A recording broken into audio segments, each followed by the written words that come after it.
Hey, church family. Well, I'm back this week with yet another midweek vision update video. Wanted to take some time in these weeks and months to update you and bring some of the thoughts and some of the progress that we've made on our church vision.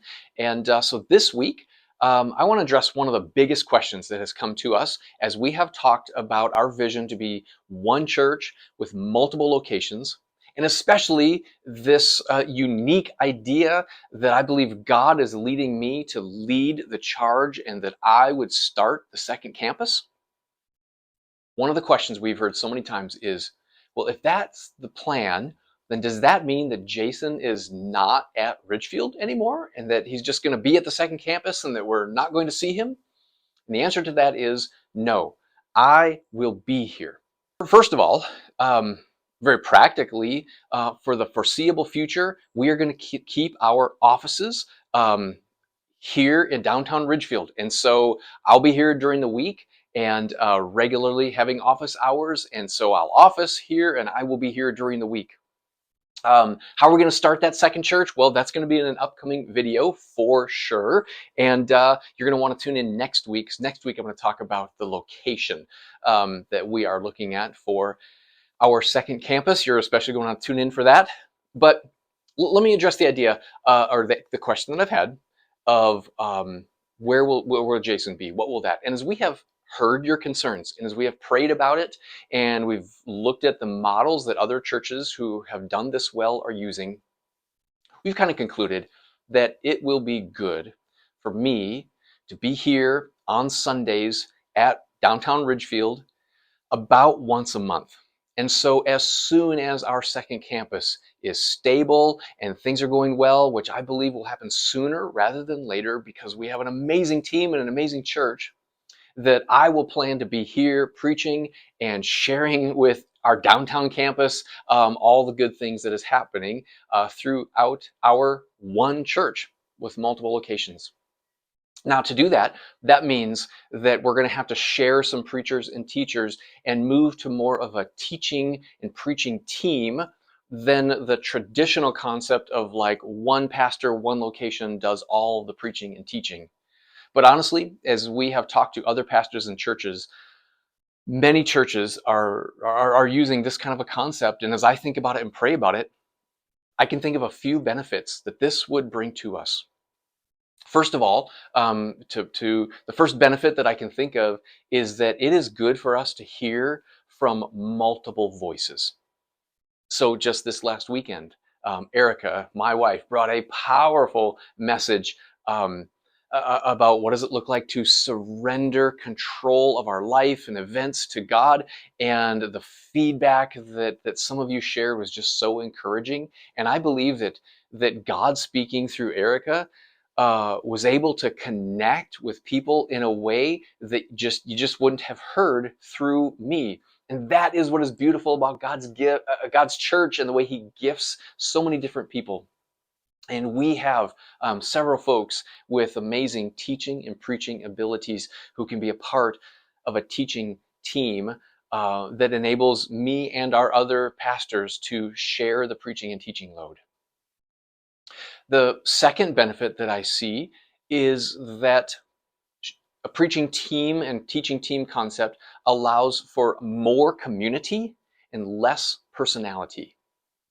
So in our media-driven culture, you know how we find our personality, and we live in what people even call the cult of personality, and we become followers of the superstars that we like. And well, we even saw this back in the day of radio and TV preachers, and that people had their favorite TV preacher, and they would get the cassette tapes and the cassette of the month club, and just love listening to their favorite preachers and teachers, and sometimes not even be a part of any local church family because they had their favorite celebrity preacher or teacher that they would watch. And with YouTube, it's possible to watch any preacher anywhere.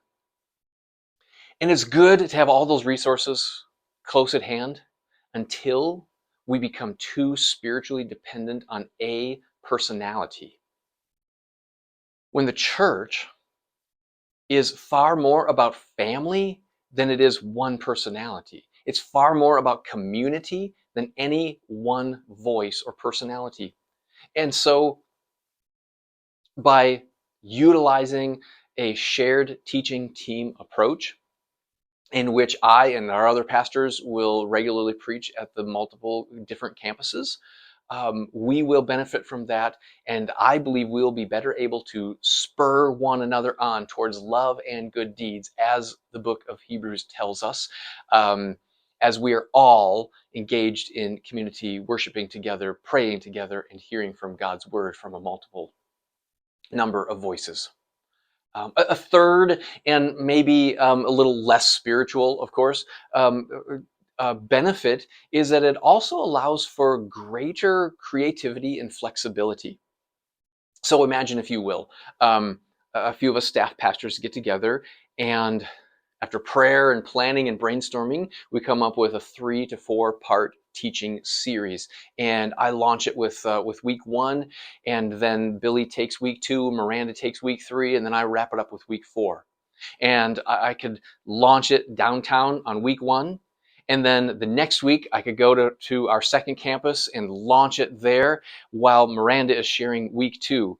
And then the next week, Miranda shares week 2 at the second campus while Billy shares week 3 at downtown campus. And the next week, rotate again. And then the fourth week, I come in and share the conclusion downtown. And then the next week, share the conclusion at our second campus. And so all of our campuses get to hear the entire series with a multitude of different voices.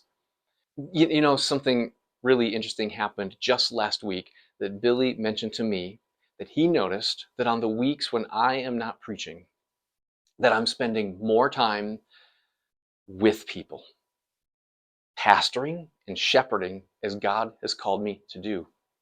And so as we share the load with each other, I just believe another one of the benefits, is it allows us to spend time with people, coaching, encouraging, praying with, and discipling you, our church family.